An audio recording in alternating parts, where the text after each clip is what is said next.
জুলাই ঘোষণা চূড়ান্তে সর্বদলীয় বৈঠক বিকেলে বিএনপির যোগদান ইস্যুতে প্রধান উপদেষ্টার সঙ্গে দেখা করবেন সালাউদ্দিন আহমেদ। হোটেল রেস্তোরাঁয় বাড়ছে না ভ্যাট, থাকছে ৫%। ওষুধ আইএসপি ইন্টারনেটের ক্ষেত্রে পুনর্বিবেচনা করবে এনবিআর। আদিবাসীদের কর্মসূচিতে হামলার বিচার দাবিতে রাঙামাটিতে সমাবেশ, ডিসির কাছে স্মারকলিপি, বান্দরবান খাগড়াছড়িতে বিক্ষোভ। এবং সীমান্ত হত্যার বিচারের দাবিতে কুড়িগ্রামে মার্চ ফর ফেলানি, চুক্তি করে মরণাস্ত্রের ব্যবহার বন্ধের আহ্বান সার্জিসের।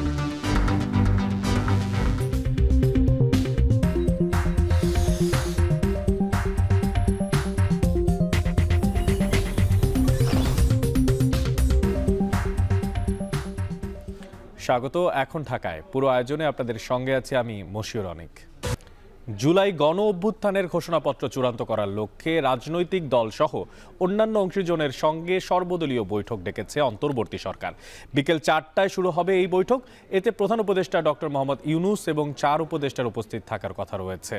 সর্বদলীয় এই বৈঠকের সময় ও স্থানের কথা জানিয়ে গতকাল রাতে সংবাদ বিজ্ঞপ্তি দেওয়া হয় প্রধান উপদেষ্টার প্রেস উইং থেকে। জানানো হয়, প্রধান উপদেষ্টা অধ্যাপক মোহাম্মদ ইউনূসের নেতৃত্বাধীন অন্তর্বর্তী সরকার এই বৈঠক আহ্বান করেছে। বিভিন্ন রাজনৈতিক দলকে বৈঠকের আমন্ত্রণ নিশ্চিত করা হয়েছে।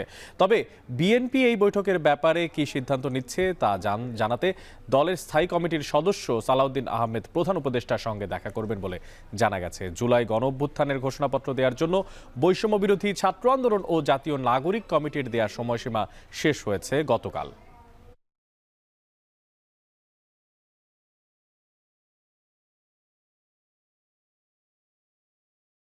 এদিকে হোটেল রেস্তোরাঁ খাতে ভ্যাট বাড়ছে না বলে জানিয়েছে এনবিআর।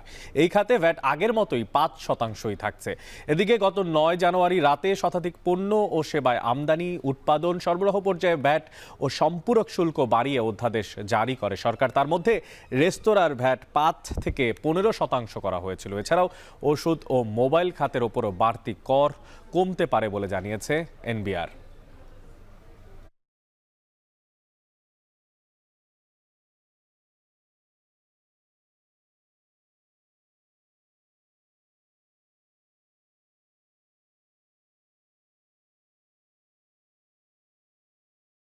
ঢাকায় এনসিটিভির ভবনের সামনে হামলাকারীদের গ্রেফতার ও বিচারের দাবিতে রাঙামাটি মারি স্টেডিয়ামের সামনে সড়ক অবরোধ করে বিক্ষোভ করছে আদিবাসী ছাত্র জনতা। পরে জেলা প্রশাসক বরাবর স্মারকলিপিও জমা দিয়েছেন তারা। এই বিষয়ে বিস্তারিত জানতে সহকর্মী জিয়াউর রহমান জুয়েলের সঙ্গে যুক্ত হচ্ছে। জুয়েল, আদিবাসী ছাত্র জনতার কর্মসূচি ও দাবির বিষয়ে বিস্তারিত কি জানতে পেরেছেন এখন পর্যন্ত?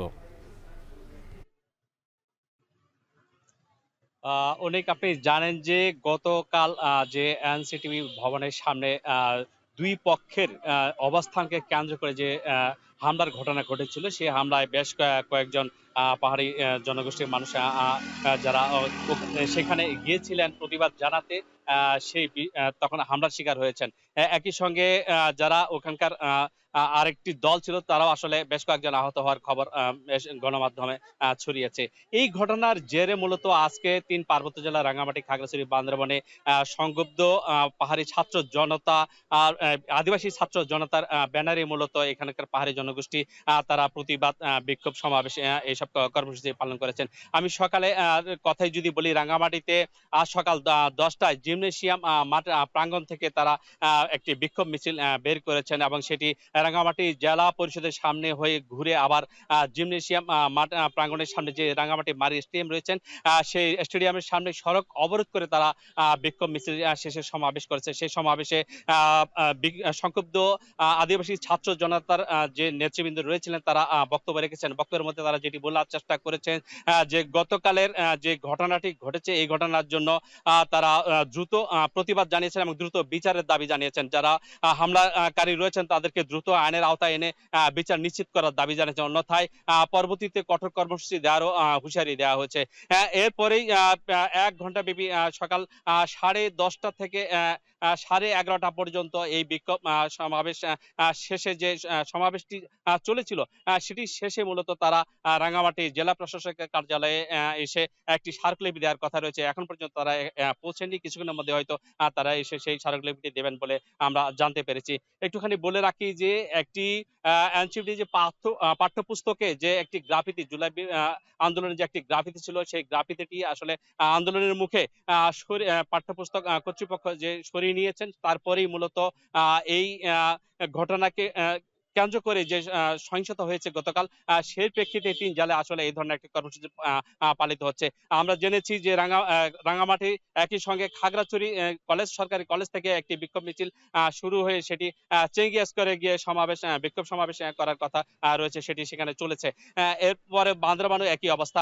আমরা একটু বলে রাখি যে এখানে তারা ছাত্র সমাবেশ থেকে আজকে যে সমাবেশ হয়েছে সেখানে তারা বেশ কয়েকটি দাবি তুলেছেন।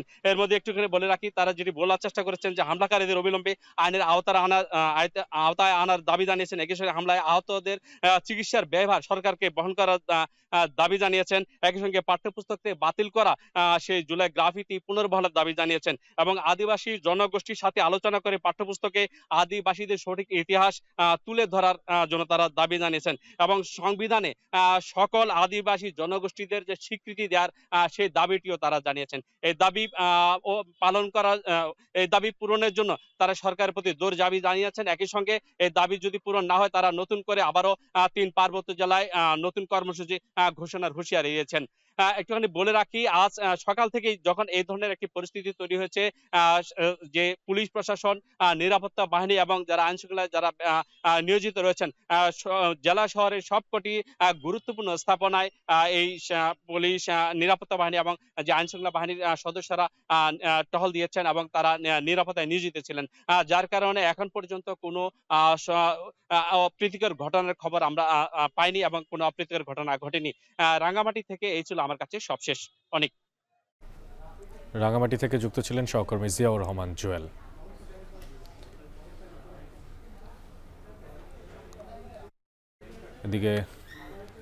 এদিকে সংস্কার প্রস্তাব বাস্তবায়নের প্রধান চ্যালেঞ্জ রাজনৈতিক দলগুলোর ঐক্য বলে মনে করেন বিশেষজ্ঞরা। তারা বলেন, সংস্কারের পুরোটাই নির্ভর করছে অন্তর্বর্তী সরকারের দক্ষতার উপর। এই প্রস্তাব বাস্তবায়নে যতটা চাপ বোধ করবে রাজনৈতিক দলগুলো, তবে তা সহজ হবে জনমানুষকে সম্পৃক্ত করতে পারলে।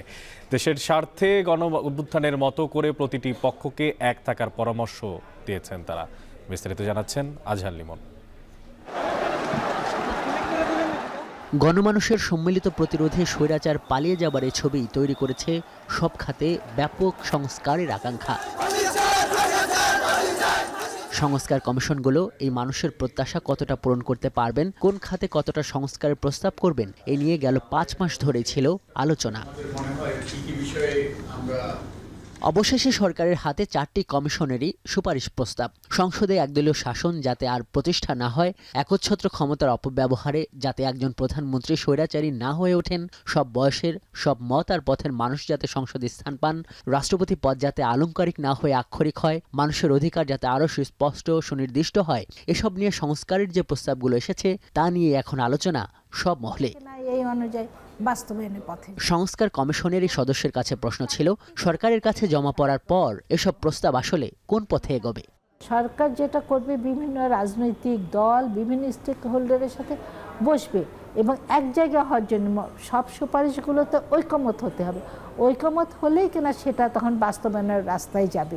অবশ্য সংস্কার প্রস্তাব নিয়ে মিশ্র প্রতিক্রিয়া আছে বিভিন্ন পর্যায়ের বিশেষজ্ঞদের মধ্যে। তারা বলছেন, এই প্রস্তাবের যেমন অনেক বিষয় অনেক প্রাসঙ্গিক, তেমন অনেক বিষয় কেতাবি। ইংল্যান্ডে বা অন্যান্য জায়গায় উচ্চকক্ষে এলিটদের নেওয়া হয়, যারা শিক্ষিত, জ্ঞানী, বিজ্ঞানী, যাদের বিভিন্ন ডিসিপ্লিনে যাদের যথেষ্ট ভূমিকা আছে, তাদেরকে নেওয়া হয়, তাদের জ্ঞান, বুদ্ধি, গরিমাকে প্রাধান্য দিয়ে। কিন্তু এখানে তো তাদেরই নেওয়া হচ্ছে যারা রাজনৈতিক অ্যাফিলিয়েশনে যারা আসছে, তাদেরকে নেওয়া হচ্ছে। ফলে আমি মনে করি না যে যেভাবে প্রস্তাব করা হচ্ছে তাতে করে খুব একটা উন্নতি হবে। ধরেন আপনি প্রধানমন্ত্রী এবং প্রেসিডেন্টের ক্ষমতার ভারসাম্য, এছাড়া আরও অনেকগুলো আছে। দুদকের ক্ষেত্রে আছে ধরেন আমলাতন্ত্র নির্ভরশীলতা কমানো, আবার নির্বাচন সংক্রান্ত কাছে নির্বাচনকে আরও বেশি গণতান্ত্রিক করা যায় কিভাবে, পুলিশের ক্ষেত্রে আছে পুলিশকে আরও বেশি গণমুখী করা যায় কিভাবে। তো এইগুলোর চিন্তা চেতনা কিন্তু রিলেভেন্ট এবং এগুলো কিন্তু আমরা অনেক দিন ধরে চেয়ে আসছি। বিশ্লেষকরা এটাই বলছেন, সংস্কারের এসব প্রস্তাব আসলে নতুন কিছু নয়। সংস্কার নিয়ে সরকারি ও বেসরকারিভাবে বহুবারই আলোচনা ও উদ্যোগ নেওয়া হয়েছে, কিন্তু ক্ষমতার পালাবদলে রাজনৈতিক সরকারগুলো তার বাস্তবায়ন করেনি এবং গণঅভ্যুত্থানের 5 মাসের মাথায় সরকারের সঙ্গে প্রধান রাজনৈতিক শক্তিগুলোর যে দূরত্ব দেখা যাচ্ছে, সে অবস্থায় সরকারের পক্ষ থেকে যে ঐক্যমত্য কমিশনের কথা বলা হচ্ছে, তাতে কতটা রাজনৈতিক পক্ষগুলো একমত হবেন তা নিয়েও সন্দেহ ও শঙ্কার কথাই বলছেন বিশেষজ্ঞরা। এমন অবস্থায় আসলে সংস্কার স্বপ্নের ভবিষ্যৎ কি? আপনার যে সংস্কারের প্রস্তাব আপনি দিয়েছেন, এই সংস্কার ঢাকা শহরে যদি সীমাবদ্ধ থাকে অথবা শিক্ষিত জনগোষ্ঠীর মধ্যে যদি সীমাবদ্ধ থাকে, তাহলে তার রাজনৈতিক দলের উপর চাপ পড়বে না। এগুলো যদি পাবলিকের কাছ থেকে ডিমান্ড আসে এবং পাবলিক যদি সেই ডিমান্ডটাকে ওন করে, তখন রাজনৈতিক দল বাধ্য হবে পাবলিকের ডিমান্ড ফুলফিল করার জন্য। বাস্তবায়ন না করলে তো আমরা যে কারণে আমাদের প্রবলেমগুলো আসলো, সেই প্রবলেমগুলো তো থেকেই যাচ্ছে আমাদের দেশে। এই 24-এ যে ঘটনা ঘটেছে, এটা তো পুনরাবৃত্তি আমরা কেউ দেখতে চাই না। এটা মানুষের আকাঙ্ক্ষা, আমরা তো মানুষের কাছ থেকেই তুলে নিয়ে এসেছি। মানুষের আকাঙ্ক্ষা যে একটা সংস্কার হোক, একটা পরিবর্তন হোক, রাজনৈতিক দল, সমাজ এবং সব কিছু মিলায়।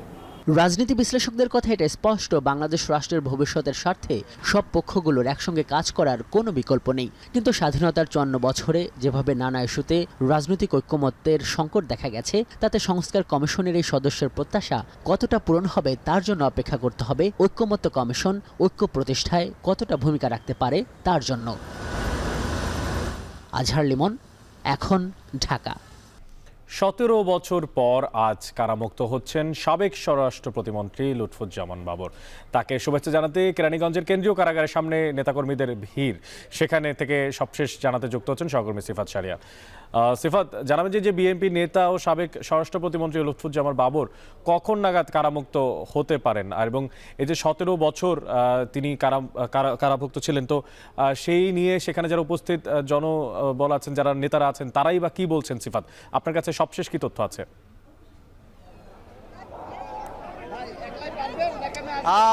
ইতিমধ্যে এখানে যে জনগণের যে ভিড়, একেবারে কেরানীগঞ্জের যে কেন্দ্রীয় কারাগারটি রয়েছে ঢাকার, সেখানে আমরা একেবারে প্রবেশ মুখে দাঁড়িয়ে আছি।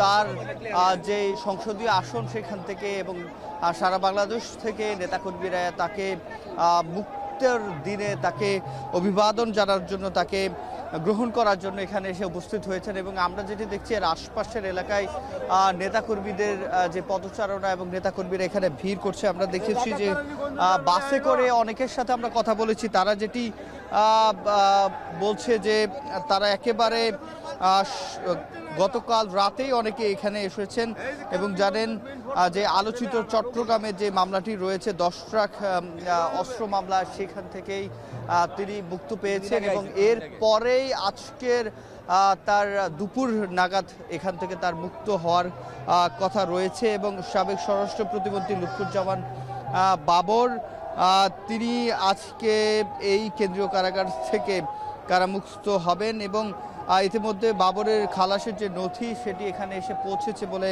আমরা জেনেছি এবং আনুষ্ঠানিকভাবেই দুপুরের দিকে তাকে কারামুক্তি দেওয়া হবে। এবং 17 বছর যাবৎ তিনি কারাগারে রয়েছেন এবং এর মধ্যে কয়েকবার অসুস্থ হয়েছে, হাসপাতালে ভর্তি ছিলেন। তারপরে আমরা যেটি দেখেছি যে 2 দিন আগে 14 জানুয়ারি হাইকোর্টের বিচারপতি মোস্তফা জামান ইসলাম ও বিচারপতি নাসির আক্তারের সমন্বয়ে গঠিত বেঞ্চে আলোচিত সেই 10 ট্রাক অস্ত্র মামলায় বাবরকে খালাস দেওয়া হয়েছে এবং এখানকার তার যেই সংসদীয় যে আসন রয়েছে, সেই সংসদীয় আসন থেকে নেত্রকোনা 4 থেকে তিনি নির্বাচন করেছিলেন। জানেন 1991 সালে 5ম জাতীয় সংসদ নির্বাচনে স্বতন্ত্র প্রার্থী হিসেবে তিনি আনারস প্রতীক নিয়ে সেখানে নির্বাচিত হন। এরপর 1996 এবং 2001 সবশেষ, এবং তখনই তিনি স্বরাষ্ট্র প্রতিমন্ত্রী হয়। সে নেত্রকোনা 4 আসনের যে নেতাকর্মীরা রয়েছে, তার সমর্থকরা রয়েছে, তারা গতকাল রাত থেকে এখানে এসে উপস্থিত হয়েছেন। আমরা দেখেছি এখানে অস্থায়ী ছাউনি করেও এখানে কেউ কেউ বসে আছেন, অর্থাৎ তিনি কখন কারামুক্ত হবেন, বের হবেন তাকে দেখার জন্য এখানে তার নেত্রকোনা এবং নেত্রকোনা সহ আশপাশের এলাকায় তার সংসদীয় আসন ছাড়াও ঢাকা থেকে অনেক নেতাকর্মীরা, তার ভক্ত যারা রয়েছে, রাজনৈতিক বিএনপির অঙ্গ সংগঠন নেতাকর্মীরা এখানে এসে তাকে দেখার জন্য এবং এখানে তারা ইতিমধ্যে এখানে এসে উপস্থিত হয়েছেন। তো এই ছিল আমার কাছে অনেক কেরানীগঞ্জের ঢাকা কেন্দ্রীয় কারাগার থেকে সবশেষ। বিএনপি নেতা ও সাবেক স্বরাষ্ট্র প্রতিমন্ত্রী লুৎফুজ্জামান বাবর আজ মুক্ত হচ্ছেন, সে বিষয়ে সবশেষ জানাচ্ছিলেন সহকর্মী সিফাত শাহরিয়ার। 2013 সালে লক্ষ্মীপুর জেলা জামায়াতের নায়েবে আমির ডাক্তার ফয়েজ আহমেদকে হত্যার ঘটনায় শেখ হাসিনা সহ 41 জনের বিরুদ্ধে আন্তর্জাতিক অপরাধ ট্রাইব্যুনালে অভিযোগ দায়ের করা হয়েছে। এ নিয়ে ব্রিফ করছেন প্রসিকিউটররা। সরাসরি চলে যাব সেখানে। জামা কাপড় পরে, কাপড় চোপড় গুছিয়ে, ওনার ওষুধপত্র, ইনসুলিন এগুলো নিয়ে উনি যতটুকু সময় পেয়েছেন এগুলো নিয়ে উনি প্রস্তুত ছিলেন। ওনাকে গ্রেপ্তার করতে আসছেন, উনি ওদের সাথে চলে যাবেন। কিন্তু সেই হায়নার এই ভয়ঙ্কর টিমের যে এরকম একটা পরিকল্পনা ছিল সেটা আমরা ঘুণাক্ষরেও চিন্তা করিনি। তারা এসে উনি যখন নিচে যেতে চাচ্ছেন তখন ওনাকে ধাক্কা দিয়ে ওনাকে জিজ্ঞেস করলেন, তারেক সাইদ স্বয়ং জিজ্ঞেস করলেন যে আপনি কি ডক্টর ফয়েজ? উনি বললেন যে জি। তখন উনি বললেন যে গুড, চলেন। তো আমার বাবা বললেন যে চলেন, আমার তো বৃদ্ধ, হাঁটতে কষ্ট হয়, আমি নিচে যাই। মানে ওনাকে টেনে হিঁচড়ে বলেন আপনাকে নিচে না, আমরা ছাদে নিয়ে যাচ্ছি। ওনাকে টেনে হিঁচড়ে ছাদে নিয়ে গেলেন এবং প্রায় 1.5 ঘন্টা ওনাকে বিভিন্ন শারীরিক অত্যাচার করলেন। এবং ওই 1.5 ঘন্টা তারা আমার ছোট ভাইকে পুরো বাসায় তন্ন করে খুঁজে ওনার থেকে চেষ্টা করলেন, কিন্তু আসলে সে এক জায়গায় বাসার এক কোনায় এক জায়গায় পলাতক ছিল। পরে 1.5 ঘন্টা অত্যাচার করার পরে ওনাকে হত্যা করার উদ্দেশ্যে পায়ে গুলি করে ছাদ থেকে হাত বেঁধে ছাদ থেকে 3 তলার উপর ছাদ থেকে ফেলে দিলেন। সে সময়ে যখন আমাদের আসলে মানসিক অবস্থা আপনি বুঝতেই পারছেন। আমাদের ঢাকা থেকে আমাদের আত্মীয় স্বজন এবং আমার আর কিছু সাংবাদিক ভাই আছেন, তাদের মাধ্যমে আমরা চেষ্টা করেছিলাম যে ঘটনা কি হচ্ছে জানার জন্য। এমন একটা অবস্থান ছিল যে আসলে কারো বাসার কাছে অন্ধকার ছিল, কারো যাওয়ার সুযোগ ছিল না। তবে ওনাকে যে কি করা হচ্ছেন সেটা আমরা প্রথম জানতে পারি আমার ভাইয়ের মাধ্যমে, যে সে তখন প্রায় রাত 12:30টায় ফোন করে। এবার জানাতে চাই, ঢাকা বিশ্ববিদ্যালয়ের টিএসসিতে গণঅভ্যুত্থানে আঁকা গ্রাফিতির ছবি পাঠ্যপুস্তকে পুনঃস্থাপন এবং সকল জাতিসত্তার সাংবিধানিক স্বীকৃতি নিশ্চিতের দাবিতে স্বরাষ্ট্র মন্ত্রণালয় অভিমুখে বিক্ষোভ হবে। তার আগে কথা বলবেন সংক্ষুব্ধ আদিবাসী ছাত্র জনতা। সরাসরি চলে যাচ্ছি সেখানে। নামক যে সন্ত্রাসী সংগঠন, সেই সন্ত্রাসী সংগঠনের যে ন্যাক্কারজনক হামলা, সেই ন্যাক্কারজনক হামলার প্রতিবাদে এবং যারা হামলাকারী তাদের সুষ্ঠু তদন্ত করে বিচারের দাবিতে। সংগ্রামী বন্ধুগণ, আপনারা দেখবেন যে এই ঘটনা শুরু হয় যে পাঠ্যপুস্তকে আদিবাসী শব্দযুক্ত যে গ্রাফিতি, সেই গ্রাফিতি এই উগ্র জাতীয়তাবাদী সংগঠনের দাবিতে এনসিটিভি যখন বাদ দেয়, তার পরবর্তীতে আদিবাসী ছাত্র জনতারা একটি এনসিটিভি অভিমুখে কর্মসূচি ঘোষণা করে এবং সেই কর্মসূচির পাশাপাশি একইভাবে এই উগ্র জাতীয়তাবাদী সভারেন্টি সংগঠনটি একই সময়ে একই জায়গায় কর্মসূচি ঘোষণা করে এবং তারা পূর্ব প্রস্তুতি নেয় হামলা করার। আমরা দেখেছি যে স্টাম্পে পতাকা বেঁধে তারা আদিবাসী ছাত্র জনতার উপর পরিকল্পিতভাবে হামলা করে। আমরা এই হামলার তীব্র নিন্দা জানাই এবং এই হামলার সময় প্রশাসন এবং আইন শৃঙ্খলা বাহিনীর যে নীরব ভূমিকা ছিল সেটা এটাই প্রমাণ করে যে তারা এই হামলাতে প্রত্যক্ষভাবে মদত দিয়েছে। আমরা দেখেছি যে এই স্টুডেন্ট ফর সভারেন্টির যে কর্মসূচিগুলো হয়েছে সেগুলোতে কিন্তু পুলিশ কখনো বাধা দেয়নি, কিন্তু যখন আদিবাসী ছাত্র জনতা যখন সমাবেশ করছে, কর্মসূচি করছে, তখন আমরা দেখেছি যে পুলিশ বাধা দিয়েছে। তো অভ্যুত্থানের পর থেকে আমরা দেখছি এখানে একটা সংখ্যাগরিষ্ঠতাবাদী রাষ্ট্র গঠনের জন্য পায়তারা চলছে। এখানে সংক্ষিপ্ত আদিবাসী ছাত্র জনতাদের পক্ষে কথা বলছিলেন, সরাসরি যুক্ত ছিলাম সেখান থেকে। দর্শক, এবার একটু কোর্টের প্রসঙ্গে চলে যেতে চাই। সেখানে আওয়ামী লীগের সাধারণ সম্পাদক ওবায়দুল কাদেরের পালিত পুত্র পরিচয় দেয়া আসাদুজ্জামান হিরোকে গ্রেফতার করেছে পুলিশ এবং তোলা হবে আদালতে। এই মুহূর্তে সিএমএম আদালতে আছেন সহকর্মী রাব্বি হোসেন। আর রাব্বি, জানান যে হিরোকে কোন মামলায় গ্রেফতার দেখানো হয়েছে আর কখন নাগাদ আদালতে তোলা হবে, কোনো তথ্য পেয়েছেন কিনা?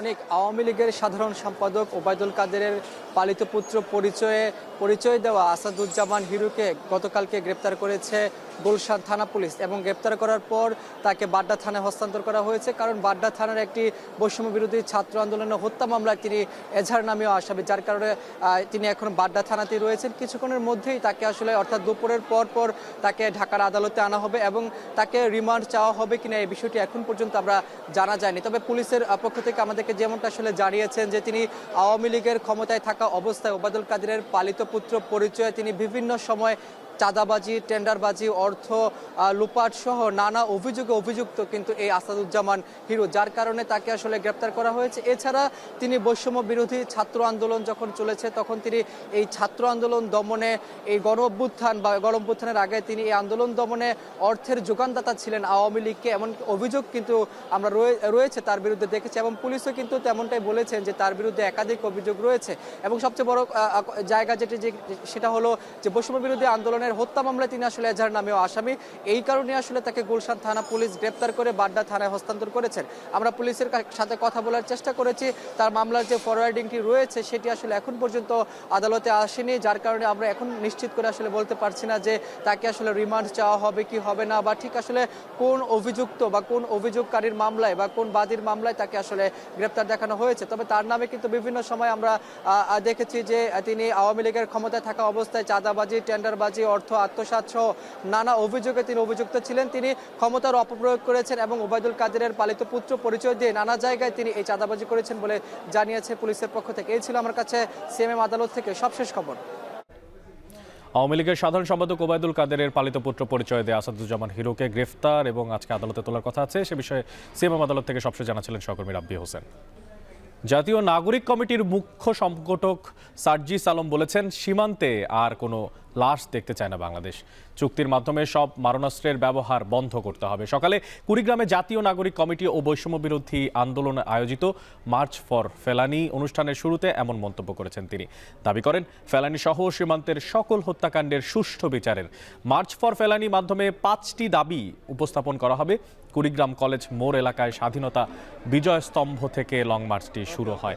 এখান থেকেই পরবর্তীতে ফেলানির বাড়ি নাগেশ্বরী উপজেলায় গিয়ে শেষ হবার কথা রয়েছে। প্রতিমধ্যে 3টি পথসভা এবং একটি জনসভায় বক্তব্য রাখবেন জাতীয় নাগরিক কমিটি ও বৈষম্য বিরোধী ছাত্র আন্দোলনের নেতৃবৃন্দ।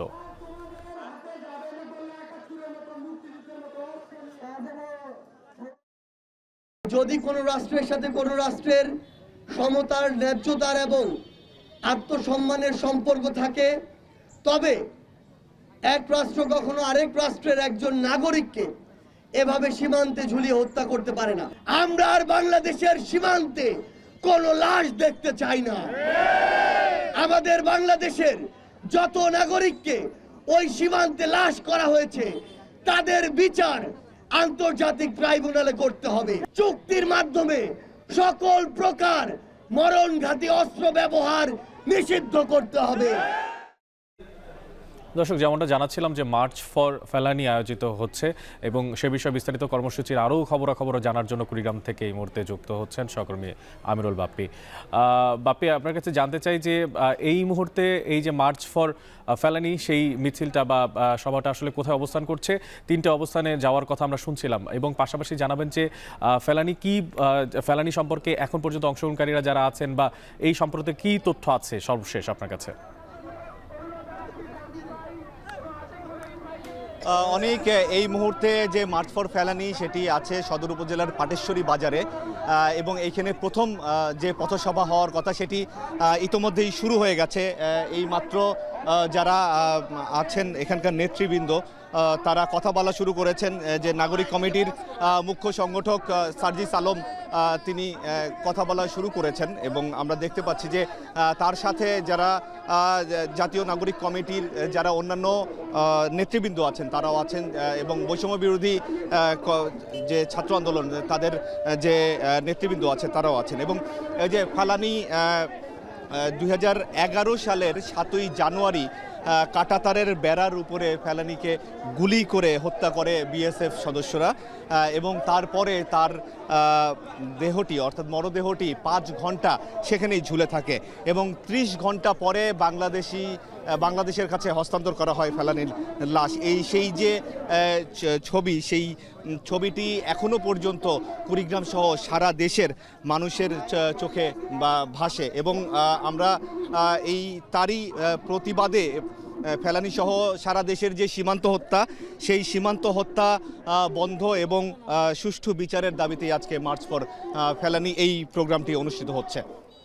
এবং এখান থেকে সকালে কুড়িগ্রাম সদরের কলেজ মোড় এলাকা থেকে এই মার্চ ফর ফেলানি শুরু হয়েছে এবং এটি শেষ হবে ফেলানির বাড়িতে গিয়ে এবং এর মধ্যে 3টি পথসভা অনুষ্ঠিত হবে। তার মধ্যে এখন প্রথম যে পথসভা সেটি অনুষ্ঠিত হচ্ছে, এরপরে আরও 2টি পথসভা এবং আরেকটি জনসভা অনুষ্ঠিত হওয়ার কথা রয়েছে এবং শেষ পর্যন্ত ফেলানির বাড়িতে গিয়ে ফেলানি সহ সকল শহীদদের উদ্দেশ্যে দোয়া ও মাগফিরাত কামনা করে এই আজকের এই অনুষ্ঠান শেষ হবে বলে আমরা জানতে পেরেছি।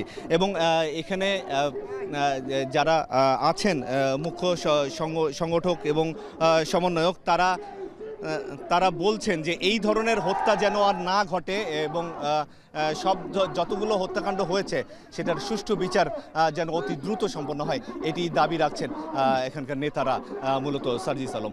তো অনেক এই ছিল আমার কাছে কুড়িগ্রামের পাটেশ্বরী বাজার থেকে পথসভার সবশেষ অবস্থা। মার্চ ফর ফেলানিতে কুড়িগ্রাম থেকে পথসভাটি এই মুহূর্তে আয়োজিত হচ্ছে, যেখানে নাগরিক কমিটির এবং পাশাপাশি বৈষম্যবিরোধী ছাত্র আন্দোলনের নেত্রীরা বক্তব্য রাখছেন।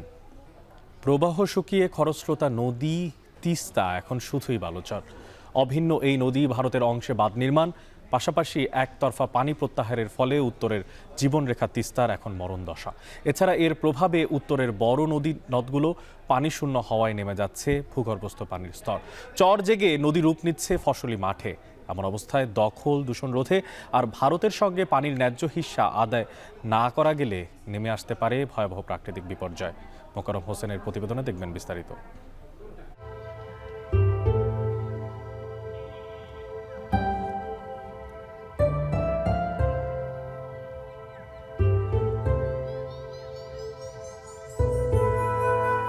উত্তরের তিস্তার সঙ্গে ব্রহ্মপুত্রের মেলবন্ধন কুড়িগ্রামের চিলমারিতে, তবে কালের বিবর্তনে তাদের প্রেমে ভাটা পড়েছে। গাইবান্ধার ঘাঘট, কুড়িগ্রামের দুধকুমর, লালমনিরহাটের ধরলা, সবাই যেন হারিয়েছে তাদের স্রোতের সঙ্গীত। মাহিগঞ্জে ইছামতির অভিমানী মুখ আর করতোয়ার সঙ্গ ছেড়ে যাওয়া যেন উত্তরের নদীগুলোর এক করুণ গল্প। একসময়ের খরস্রোতা তিস্তা এখন ফসলের মাঠ, মৌসুমী শস্যে ভরে গেছে নদীর বুক, তাই নদীর জৌলুস এখন কেবলই অতীত। এদিকে পঞ্চগড়ের মহানন্দা নদী ধুকে ধুকে বেঁচে আছে। সৈয়দপুরের সর্বমঙ্গলা নদীর অবস্থা আরও করুণ। নদী গবেষকরা সর্বমঙ্গলার নাম দিয়েছেন পৃথিবীর সরুতম নদী। সর্বমঙ্গলার কপালে আজ যেন যত অমঙ্গল। অভিন্ন নদীতে বাদ দিয়ে ভারতের পানি আটকে রাখার পাশাপাশি দেশীয় দখল, দূষণ আর রাষ্ট্রীয় অবহেলায় সব নদী আজ মৃতপ্রায়। কোথাও দখল, দূষণ, আবার কোথাও নদীকে খাল বানিয়ে দেয়া হয়েছে লিজ। উজান থেকে পলিয়ে এসে ভরাট হয়ে গিয়েছে, যার জন্য নদীর পানি ধারণ ক্ষমতা কমে গেছে। এই কারণেই নদীর বেড উঁচু হয়েই আমাদের বন্যাগুলো অল্প বৃষ্টিতেই দেখা যাচ্ছে দুইকুল প্লাবিত হয়ে বন্যা দেখা দেয়। ব্রহ্মপুত্র, তিস্তা, ধরলা, দুধকুমর এগুলো খনন করা এখন আমাদের ইস্যু হয়ে গেছে। করতোয়া এগুলো খনন করলে আমরা এই বন্যার প্রকোপ থেকে অনেকটা মুক্ত পাবো। পানি সম্পদ মন্ত্রণালয়ের পরিসংখ্যানে রংপুর বিভাগে 277টি নদীর নাম রয়েছে। সরেজমিনে দেখা যায় দিনাজপুর ও পঞ্চগড়ের প্রায় 40টি নদী এখন পানিশূন্য। নীলফামারীর বড় নদীগুলো এখন মৃত। একইভাবে লালমনিরহাট, গাইবান্ধা, ঠাকুরগাঁও ও রংপুরের নদ নদীর অবস্থাও সংকটাপন্ন। তাহলে নদী ও প্রকৃতির সঙ্গে মানব সভ্যতার যে নিবিড় সম্পর্ক, তার ভবিষ্যৎ কি? তিস্তা তো একটা নদী না, তিস্তা তো একটা সিস্টেম। তিস্তার সাথে অনেকগুলো শাখা নদী, উপনদী বা বিল জড়িত ছিল। তো টোটাল তিস্তার ওয়াটার সিস্টেমটাই তো নষ্ট হয়ে গেছে। আপনি স্যাটেলাইট ইমেজে দেখলে তিস্তা নদী আর খুঁজেই পাওয়া যায় না যে ওটা নদী কোথায় ছিল। হয়তো বর্ষার সময় একটু পানি আসে। তো এটা তো এই অঞ্চলে ভোগাবে এবং এটা মানে কমবে না, বরঞ্চ প্রত্যেক বছর কিউমুলেটিভ হারে এই টেম্পারেচারটা বাড়তে থাকবে। মৃতপ্রায় নদীতে প্রতিনিয়ত জাগছে চর। নীলফামারী, লালমনিরহাট, কুড়িগ্রাম, রংপুর ও গাইবান্ধা জেলার 115 কিলোমিটার দীর্ঘ তিস্তার বুকে বছরে অন্তত 100 চরে হচ্ছে মৌসুমী চাষাবাদ। কৃষি বিভাগের হিসেবে 115 কিলোমিটার তিস্তার বুকে এখন চর জমির সংখ্যা প্রায় 90,000 হেক্টর। তিস্তা নদী শুষ্ক মৌসুমে ছিল 1 কিলোমিটার, বর্ষায় ছিল 2 কিলোমিটার। এখন যে কোথাও 10 কিলোমিটার, কোথাও 12 কিলোমিটার প্রস্তে হয়েছে, এটা তো দুই পার ভেঙে ভেঙে হয়েছে। ফলে প্রতি বছর যত বেশি জায়গায় চাষাবাদের কথা শোনা যাবে, আমাদের ভাবতে হবে যে ততখানি জমি তাহলে ভেঙে ভেঙে গেছে। আমাদের এই রূপালী চর, সবুজ শস্য, এই কথা ভেবে আমাদের স্বস্তির ঢেকুর তোলার বদলে আমাদের ভাবতে হবে যে কতখানি ভাঙছে, কতখানি উৎপাদনের ভেতর দিয়ে নদীর ক্ষতি হচ্ছে। রংপুর বিভাগের জীবনরেখা তিস্তা তো বটেই, উত্তরের শতাধিকেরও বেশি ছোট বড় নদ নদী এখন পানিশূন্য। নদী নয়, যেন পড়ে আছে স্রোতস্বিনীর কঙ্কাল। যে জলে জীবন চলে সে জলহীন নদী যেন উত্তরের পানিকেন্দ্রিক অর্থনীতিকে দিয়েছে অখণ্ড অবসর। রাষ্ট্রীয় আর নাগরিকদের যৌথ প্রচেষ্টায় এসব নদ নদী রক্ষা করা না গেলে জলবায়ু পরিবর্তনজনিত প্রাকৃতিক দুর্যোগের সবচেয়ে বড় খেসারত যে এই অঞ্চলের মানুষকেই দিতে হবে, একথা নিশ্চিত করেই বলা যায়। মোকাররম হোসাইন, এখন, রংপুর। 19 জানুয়ারি যুদ্ধবিরতি কার্যকর হবে, তার আগেও অবরুদ্ধ গাজায় অভিযানের তীব্রতা বাড়িয়েছে ইসরায়েলি সেনাবাহিনী। বুধবার গাজার বিভিন্ন অঞ্চলে রাতভর হামলায় প্রাণহানি হয়েছে আরও 30 ফিলিস্তিনির। এর মধ্যে নুসাইরাত শরণার্থী শিবির ও এর আশেপাশের আবাসিক এলাকার একটি ব্লকে ইসরায়েলি হামলায় একই পরিবারের 2 সদস্য নিহত হয়েছেন। এছাড়া গাজার পশ্চিমাঞ্চলের রিমাল থেকে উদ্ধার করা হয়েছে 5 ফিলিস্তিনির মরদেহ। প্যালেস্টাইন সিভিল এভিয়েশনের তথ্য বলছে বোমার আঘাতে ধ্বংস হয়ে যাওয়া ভবনের নিচ থেকে এই মরদেহগুলো পড়েছিল। বিচ্ছিন্ন এইসব হামলায় আহত হয়েছেন অন্তত 10 ফিলিস্তিনি। গেল 15 মাস ধরে গাজায় চলমান ইসরায়েলি আগ্রাসনে নিহতের সংখ্যা 46,700 ছাড়িয়েছে। নারী ও শিশুসহ আহত হয়েছেন প্রায় 1.5 লাখ ফিলিস্তিনি। অন্যদিকে হোয়াইট হাউসের ওভাল অফিস থেকে জাতির উদ্দেশ্যে বিদায়ী ভাষণ দেন মার্কিন প্রেসিডেন্ট জো বাইডেন। এ সময় তিনি ট্রাম্প প্রশাসনের সফলতা কামনা করেছেন। সেই সঙ্গে আগামী বৃহস্পতিবার পর্যন্ত ঝোড়ো হাওয়া ও তুষারপাতের পূর্বাভাস দিয়েছে দেশটির আবহাওয়া অফিস। দুটি অঙ্গরাজ্যের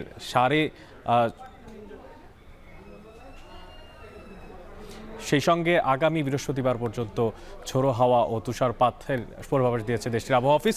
দুটি অঙ্গরাজ্যের 6.5 লাখের বেশি বাসিন্দা তুষারপাতের কবলে পড়েছে। নিউ ইয়র্কে কিছু অংশে প্রায় 10 ফুট পর্যন্ত তুষারপাত হয়েছে। এছাড়া পেনসিলভেনিয়াতেও একই পরিস্থিতি দেখা দিয়েছে।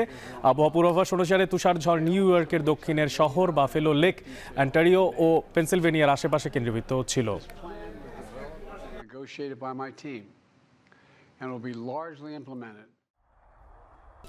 দুর্বৃত্তের ছুরিকাঘাতে আহত হয়ে হাসপাতালে ভর্তি হয়েছেন জনপ্রিয় বলিউড অভিনেতা সাইফ আলী খান। বুধবার রাত 2টায় মুম্বাইয়ের বান্দ্রায় নিজ বাড়িতে এই ঘটনা ঘটে। আহত সাইফকে মুম্বাইয়ের লীলাবতী হাসপাতালে চিকিৎসকদের পর্যবেক্ষণে আছেন তিনি। চিকিৎসক জানান, রাত 3:30টার দিকে হাসপাতালে আনা হয় সাইফকে। তার শরীরে 6টি আঘাতে চিহ্ন রয়েছে।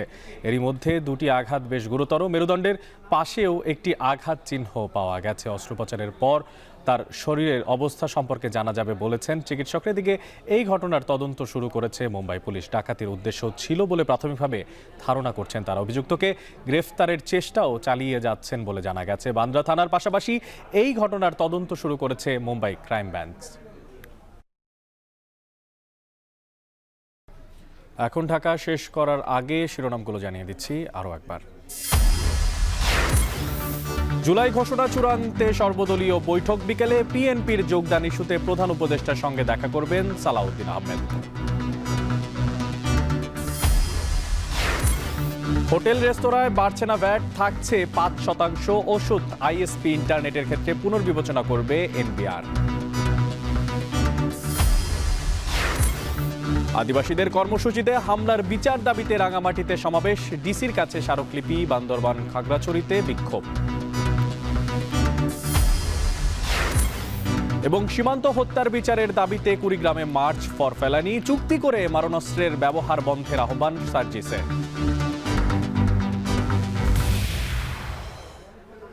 দর্শক, এই ছিল এখন ঢাকার আয়োজন। এখন টেলিভিশন ওয়েবসাইটে দেখতে ভিজিট করুন www.ekon.tv। এছাড়া এখন টেলিভিশন ফেসবুকে দেখতে ভিজিট করুন facebook.com/tv.ekon এবং ইউটিউবে এখন টেলিভিশন দেখতে ভিজিট করুন youtube.com/c/ekontv।